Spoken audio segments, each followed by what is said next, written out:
La délibération que nous devons voter aujourd'hui s'inscrit et répond à différentes ambitions de la feuille de route Néoterra, notamment accélérer et accompagner la transition agroécologique.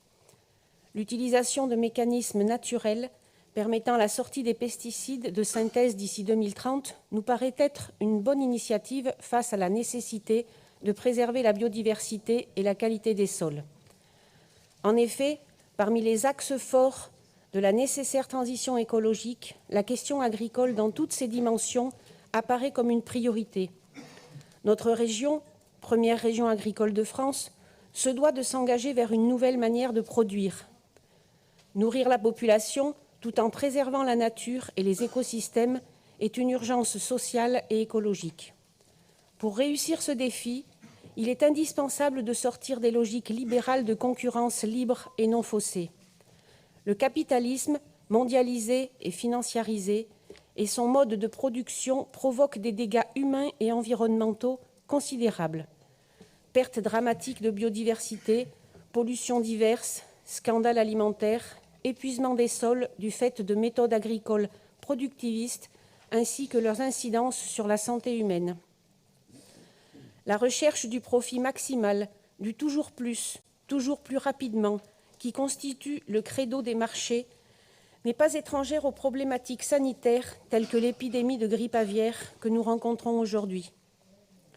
Il est donc plus que jamais nécessaire d'en finir avec les exploitations du type ferme-usine, où sont entassés les animaux sans aucun souci de leur bien-être et qui conduisent à l'abattage de milliers d'oiseaux en cas de risque sanitaire, influant également sur les exploitations alentours. Ce constat doit de la même manière nous amener à remettre en cause la mainmise des grands groupes sur ce genre d'exploitation, mainmise qui participe d'une part à la concentration des exploitations multipliant les risques sanitaires et d'autre part qui engendre une précarisation accrue des agriculteurs et agricultrices. En effet, alors même que la productivité n'a jamais été aussi élevée, les producteurs se trouvent dans une situation de fragilité économique et sociale inégalée depuis plusieurs dizaines d'années. Il est nécessaire de travailler de concert avec les agriculteurs et agricultrices afin de penser et de construire un nouveau modèle agricole de développement intégrant critères sociaux et critères écologiques opposés à la rentabilité capitaliste.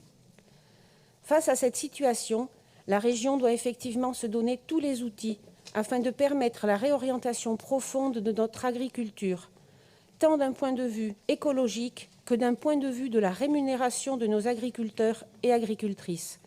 C'est la raison pour laquelle nous voterons favorablement cette délibération. Je vous remercie.